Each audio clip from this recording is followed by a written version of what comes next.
যদি আমি হরিচাঁদকে মানি, যদি হরিচাঁদকে বিশ্বাস করি, যদি হরিচাঁদের ধর্ম গ্রহণ করে থাকি, যদি হরিচাঁদের ধর্ম বহন করে থাকি, তাহলে আমি নিজেকে মতুয়া পরিচয় কেন দেব না?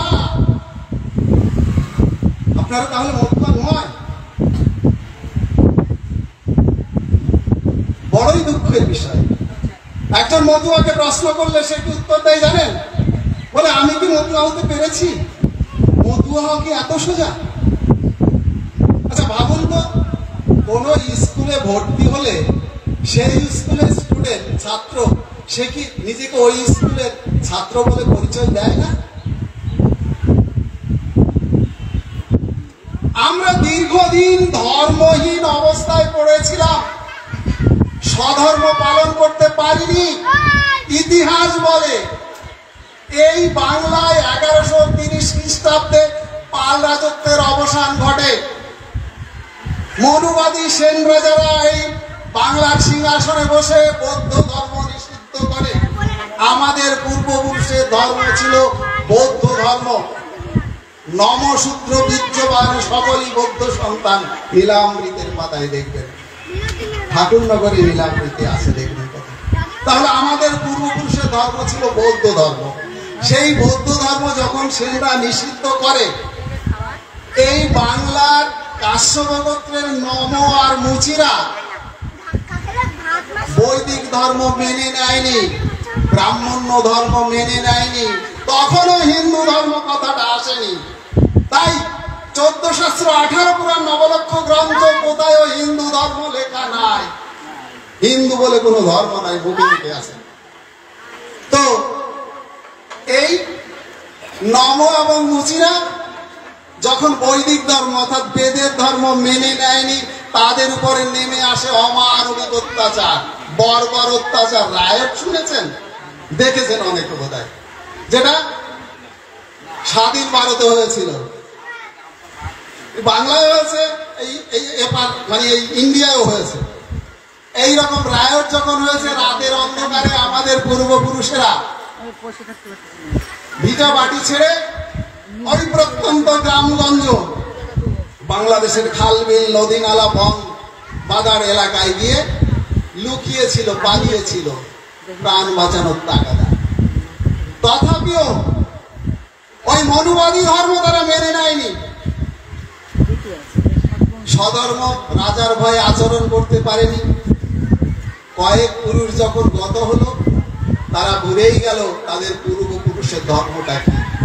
আস্তে আস্তে তারা বৈদিক স্রোতের সঙ্গে মিশে হিন্দুর ঘরে জায়গা নেই, তথাপি নিজেকে হিন্দু ভাবতে লাগলো, হিন্দু আচরণে জীবন যাপন শুরু করে দিল।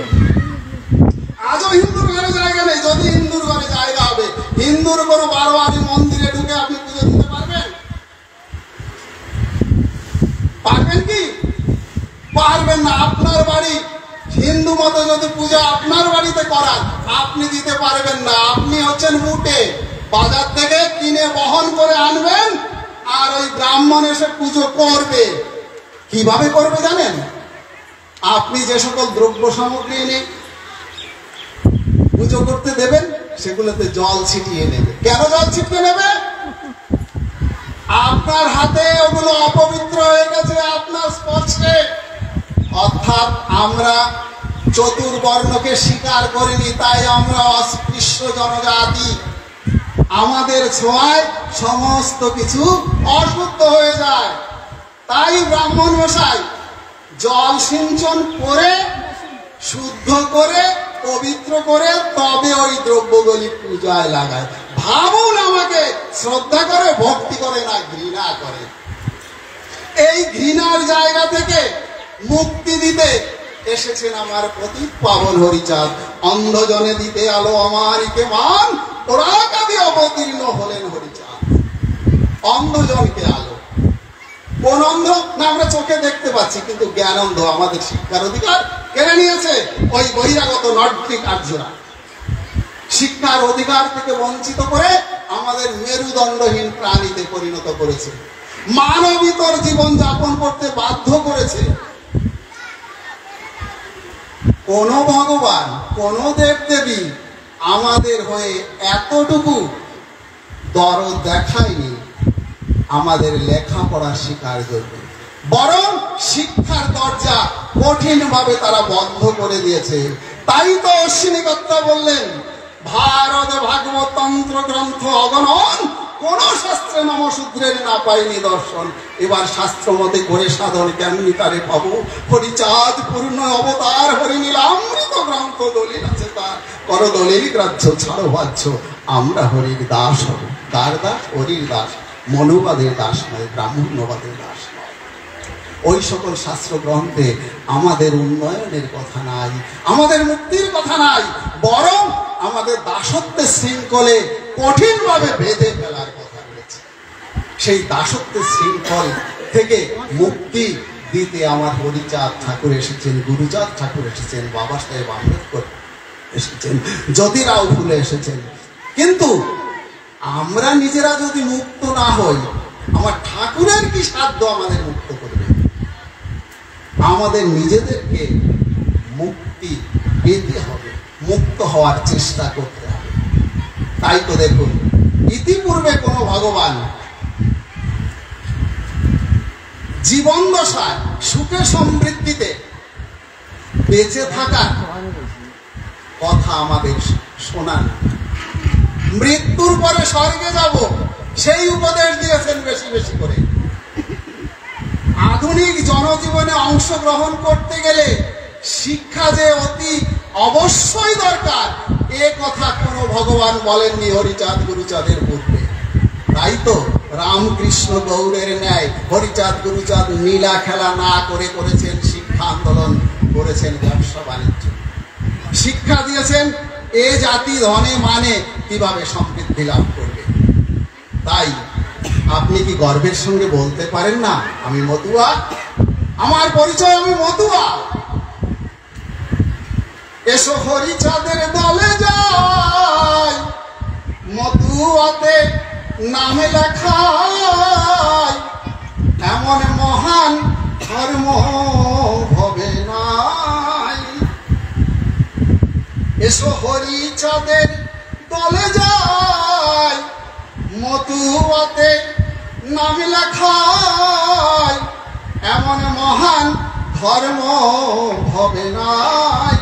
বলি অস্পৃশ্যতার জায়গায় নয়, হেতাই সশরীর নাই বালাই। মতুয়া ধর্ম মহান ধর্ম। কেন মহান ধর্ম?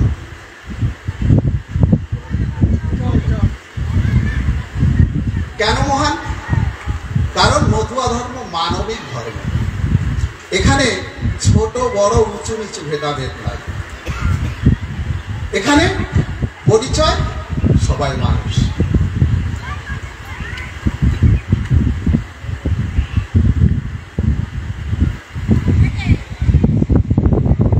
তাই তো ঠাকুর বললেন, জীবে দয়া নামের হচ্ছে মানুষেতে নিষ্ঠা, ইয়া ছাড়া আর যত সব ক্রিয়া বসা। মানুষকে ভালোবাসা উপরে কোনো ধর্ম নাই। আর যা কিছু আমরা করছি এগুলো ভ্রষ্টাচার। কে বলেছেন? ঠাকুর বলেছেন। তাই তো নীলামৃতের 150 পাতায় বললেন কি, শোনো বাছা, ধর্মের সার, সর্বধর্ম শ্রেষ্ঠ হয় পরোপকার। ধর্মের শেষ কথা হচ্ছে পরোপকার। নিঃস্বার্থ ভাবে যে পরোপকারী, অকামনা শুদ্ধ প্রেম, তো মতুয়া ধর্ম এই জন্য মহা। এখানে কোনো সূচিবাই নাই, অস্পৃশ্যতা নাই, এখানে কেউ ছোট কেউ বড় নাই। কিন্তু যখনই আপনি নিজেকে হিন্দু বলবেন, তাহলে হিন্দুর কোন জায়গায় আপনার অবস্থান? আমার অবস্থান কোন জায়গায়? হিন্দুর 4টি বর্ণ, ব্রাহ্মণ, ক্ষত্রিয়, বৈশ্য, শূদ্র। এই 4 বর্ণের কোন বর্ণে আপনার স্থান? ব্রাহ্মণ বর্ণে? না, নমদের ব্রাহ্মণ বর্ণে জায়গা নাই। ক্ষত্রিয় বর্ণে? না, ক্ষত্রিয় বর্ণেও নাই, বৈশ্য বর্ণেও নাই, নমরা শূদ্র বর্ণেও নাই। কারণ নমশূদ্র বলে কোনো বর্ণ তো নাই। তাহলে হিন্দুর 4 বর্ণের ভিতরে নমদের কোনো জায়গা আছে? 4 বর্ণের বাইরে অবর্ণ হিন্দু বলতে পারেন। অবর্ণ হিন্দু অর্থাৎ আমরা বর্ণ হিন্দু নয়। এই অবর্ণ হিন্দু নমশূদ্র হলাম কবে? 1911 খ্রিস্টাব্দে সেন্সাসে প্রায় 3 দশক আমাদের চণ্ডাল লেখা হয়েছিল। গুরুচাঁদ ঠাকুরের প্রচেষ্টায় চণ্ডাল কেটে আমাদের নাম, জাতির নাম নম হওয়া কথা ছিল, সেই নমর জায়গায় শূদ্র সিল মেরে দেওয়া হলো। যারা শূদ্র তাদের নামে সঙ্গে কিন্তু শূদ্র সিল নাই।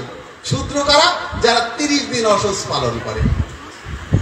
4 বর্ণের শুদ্ধিকরণে ব্রাহ্মণ 10 দিন অসুচ পালন করবে, ক্ষত্রিয় 12 দিন, বৈশ্য 15 দিন, শূদ্র 30 দিন। তা নবরা তো 30 দিন অসুচ পালন করে না, তাহলে নবরা শূদ্র কেন হলো? শূদ্র এই জন্যই হলো, গীতার 9ম অধ্যায় 32 নং শ্লোকে লেখা আছে কি? শূদ্রগণ, বৈশ্যগণ, স্ত্রীগণ পাপজনি থেকে সৃষ্টি হয়েছে।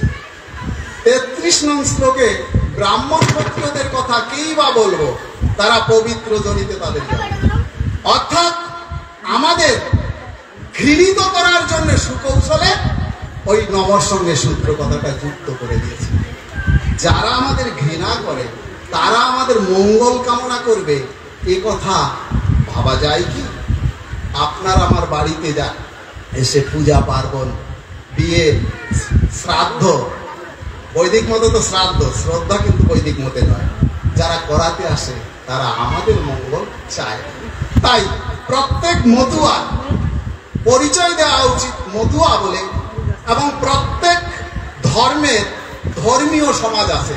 বৌদ্ধ ধর্মের বৌদ্ধ সমাজ, খ্রিস্টান ধর্মের খ্রিস্টান সমাজ, ইসলাম ধর্মের ইসলাম সমাজ।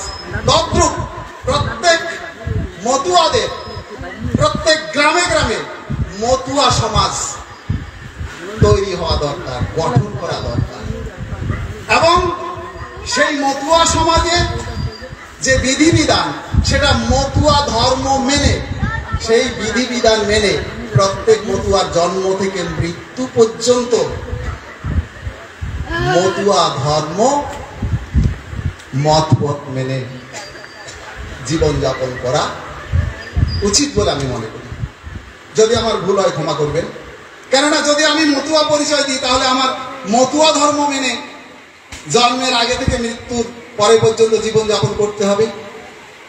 একজন ইসলাম আমাদের এই নমজাতি বাংলাদেশের পরিসংখ্যানে বলছে 90% জন তপশিলি সম্প্রদায় থেকে এরা ইসলাম হয়েছে। যেই দিন থেকে তারা ইসলাম ধর্ম গ্রহণ করেছে, তারা বুঝতে পেরেছে আমরা হিন্দুর থেকে আলাদা হয়ে গেছি। সেই দিন থেকে তারা কি ব্রাহ্মণ ডেকে পূজা পার্বণ, বিয়ে, শ্রাদ্ধ আদি করে? করে না। আমাদের মানুষ যারা খ্রিস্টান হয়েছে, তারা কি ওই বেদের নিয়ম মেনে খ্রিস্টান ধর্ম পালন করে? করে না। হরিচাঁদ ঠাকুর আমাদের আলাদা ধর্ম দিয়েছেন। আদি লীলামৃতের 67 পৃষ্ঠা পড়ে দেখবেন। দেব দ্বিজ নাহি মানে আলাহিদা পথ, মতুয়া ভিন্ন সম্প্রদায়, তার গোসাই লিখে গেছে। তো যদি আলাদা মত, আলাদা পথ হয়, ভিন্ন সম্প্রদায় আমরা হয়ে থাকি, তাহলে আমরা বেদের বিধান মেনে মতুয়া জীবন যাপন কেন করব? নীলামৃতের 104 পাতায় হরিচাঁদ ঠাকুর শ্রীমুখে বলেছেন, কুকুরের মুখের উচিষ্ট পেলেও খাই, বেদ বিধি শৌচাচার নাহি মানিতাম। ঠাকুর বেদকে প্রত্যাখ্যান করেছেন, সেই ঠাকুরকে মানি, ভক্তি করি, শ্রদ্ধা করি, আবার বেদকেও মানি। এটা কি সম্ভব? গুরুচাঁদ ঠাকুর কি বললেন? ব্রাহ্মণ রচিত যত অভিনব গ্রন্থ, ব্রাহ্মণ মার্কা সব বিজ্ঞাপন যন্ত্র।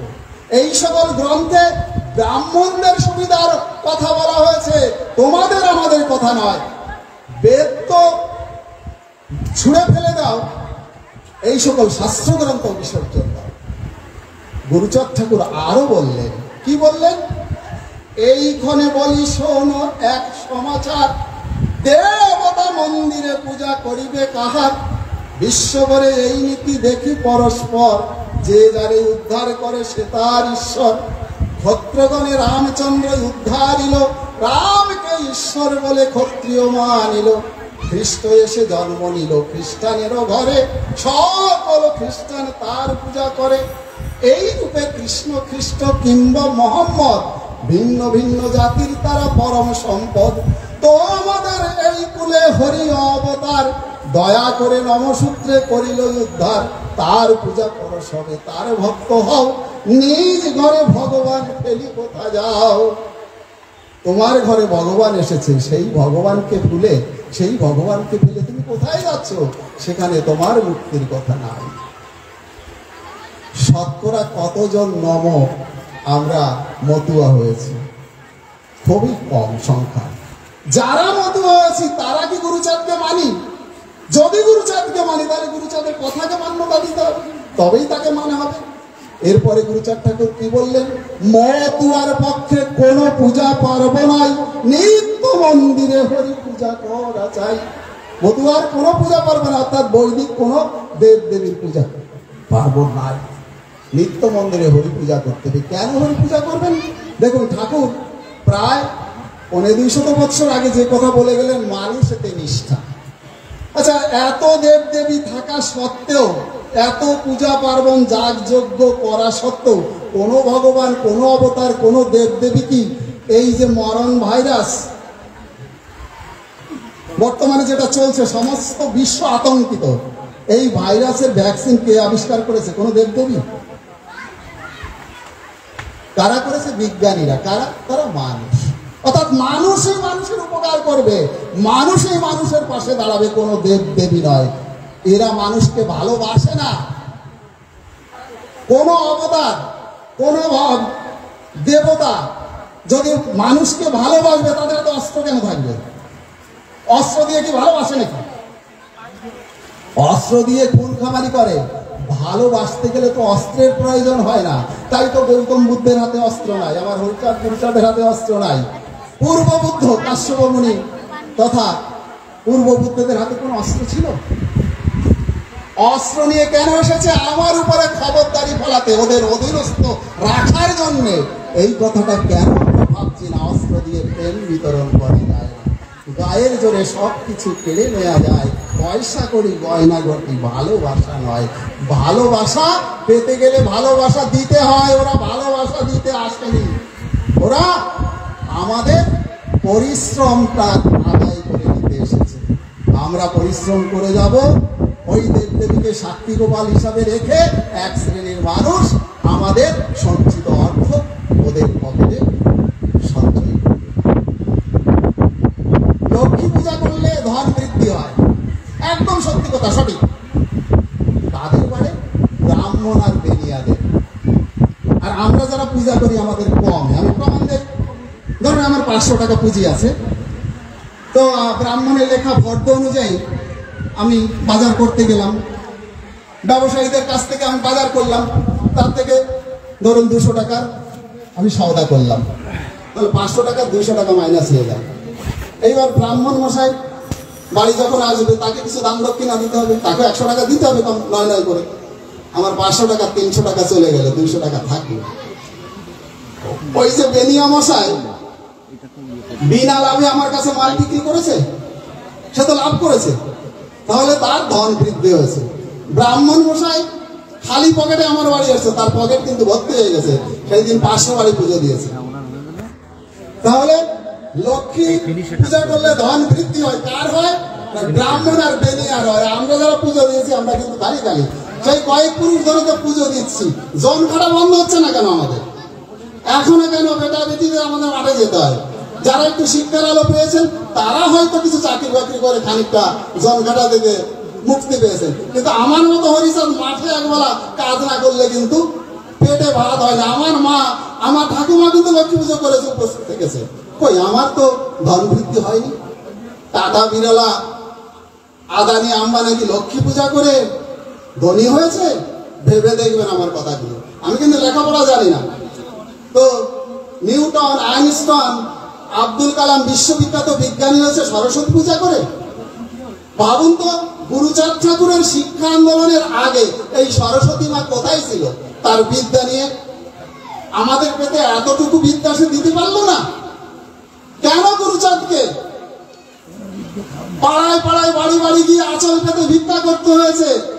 ছেলে মেয়ে দিতে শিক্ষা প্রয়োজনে করবে ভিক্ষা, যদি মানব মরে অবৈধ দান পুত্র যেন নাই থাকে ঘরে। কেন তাকে বলতে হচ্ছে ভাববেন না? তাই আমি বলবো যে আপনারা প্রত্যেক পাড়ায় মতুয়া সমাজ গঠন করুন, নিজেকে মতুয়া পরিচয় দেন এবং মতুয়া ধর্ম মেনে মতুয়া জীবন যাপন করুন, সংগঠিত হন। গুরুচাঁদ ঠাকুর বলেছে, যার দল নাই তার বল নাই। ধ্রুব সত্য কথা, এই কথা পূর্ববর্তী বক্তারাও আলোচনা করেছেন। তো আমি দেখতে পাচ্ছি আমরা কিন্তু দলে দলে আছি, আমরা দলে দলে আছি কিন্তু দলে নাই, অর্থাৎ নিজের দল নাই, অন্যের দলে দলে আছি। নিজের দল করতে হবে। গুরুচাঁদ ঠাকুর নিজের দল করতে বলেছেন। এক ভক্ত বলেছেন যে গুরুচাঁদ ঠাকুর বাম হাতটা এই বুকে চেপে কেন ধরেছেন। আমার যেটা মনে হয়, গুরুচাঁদ ঠাকুর যে আশাটা করেছিলেন তার পিতৃ আদেশ মেনে তিনি শিক্ষার আলো প্রজ্বলিত করেছিলেন। হরিচাঁদ ঠাকুর উঠে যাওয়ার সময় আমার মনে হয় গোসাই পাগলদের উপরে ভরসা করতে পারেননি। গোসাই পাগলরা ভক্তিবাদ ভাববাদে ধর্মটাকে বহন করে চলেছে, কিন্তু এ জাতির প্রকৃত মুক্তি যে লক্ষ্য, সেই মুক্তির লক্ষ্যে পৌঁছাতে গেলে শিক্ষা প্রয়োজন, শিক্ষিত মানুষদের প্রয়োজন। এবং হরিচাঁদ ঠাকুর যে কথাগুলো বলেছেন সেই কথাগুলো বুঝতে গেলে শিক্ষার প্রয়োজন। তাই তিনি গুরুচাঁদকে গোসাই পাগল বানাতে না বলে বললেন শিক্ষিত বানাও। কিন্তু দেখা গেল, আমার সুধাংশু বাবু বলে গেছেন যে শিক্ষিত হয়ে শিক্ষিত মানুষরা বেশিরভাগই মতুয়া ধর্ম তথা মতুয়াদের থেকে মুখ ঘুরিয়ে রেখেছে, যার জন্যে এ জাতির উন্নতি হয়নি, এ জাতির মুক্তি আসেনি। তাই গুরুচাঁদ ঠাকুর দুঃখ করে বুক চাপড়ে ধরেছেন যে এই জন্যে আমি বাবার কথা মেনে শিক্ষার আলো প্রজ্বলিত করেও এই জাতির দুঃখ দুর্দশা বুঝাতে পারলাম না। তাই হয়তো তিনি বুকে হাত চেপে ধরে হরিবল বল রে মুখে, সংসার কর রে সুখে, কথা কাজে মিল রাখিয়ে চলো সম্মুখে। হরিনাম শুধু করলে হবে না, কথার কাজে ঠিক থাকবে। সর্বস্তরের মানুষকে আমরা আমন্ত্রণ জানাই এই কাল বৈশাখী চলচ্চিত্র দেখার জন্য।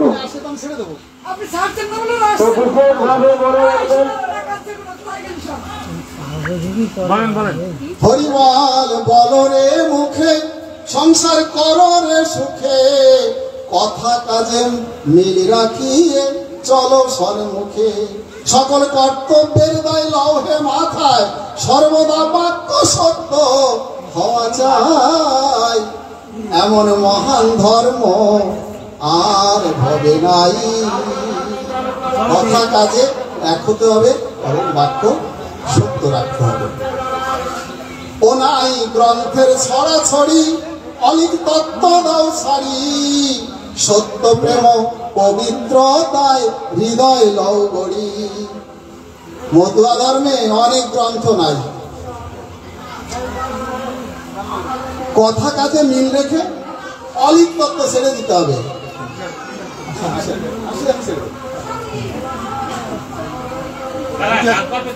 মনের দেশ চাইলে এই দেশ পাওয়া যায়, 100 ভাগ নীতি বলছি থাকা চাই।